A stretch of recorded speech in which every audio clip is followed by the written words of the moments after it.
Hi, my name is Dan Moffett, and I've been a middle school band director for 26 years now. And I think teacher burnout is definitely real. It's something we see in the profession. Many teachers don't last past 5 years, and they end up going into another field. I've found a couple things that help me keep my sanity and stay with what I'm doing. First, you have to have a good balance between home life and your work. I try really hard not to bring work home with me. If I had a bad day, if something happened at school, I try to leave it there.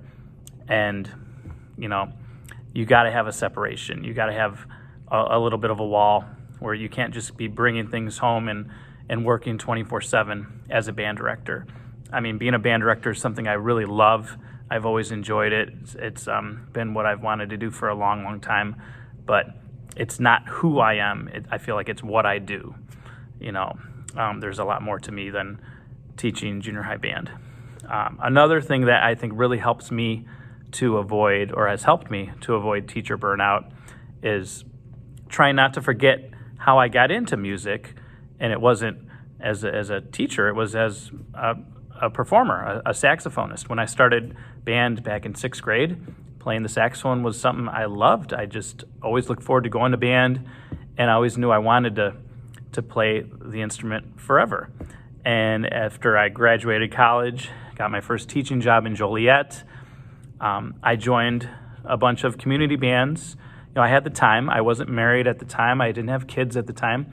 So a couple evenings a week, I would play in different community bands at various, some were at junior colleges, or one was at a high school, and made a lot of connections in those groups. And years later, I'm not playing in those community bands, but I perform a lot with people who I kind of made friendships with in those groups.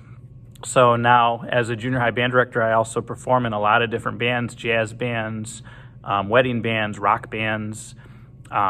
I don't play every weekend, but there's some months where I'm busy on weekends playing, 2 or 3 gigs a week. And for me, it's not work. It's a lot of fun. It's something that I enjoy to do.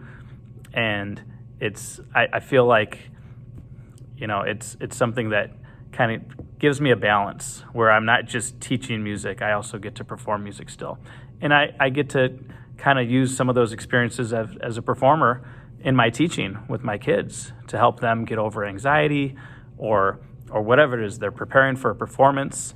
So many people start teaching and they hang up their primary instrument and they don't play anymore.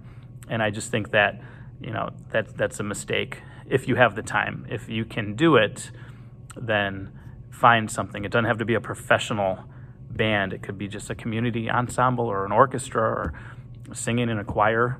But I feel like that's a big part of my life, performing, and I think it's helped me maintain my sanity and keep me in the profession of music.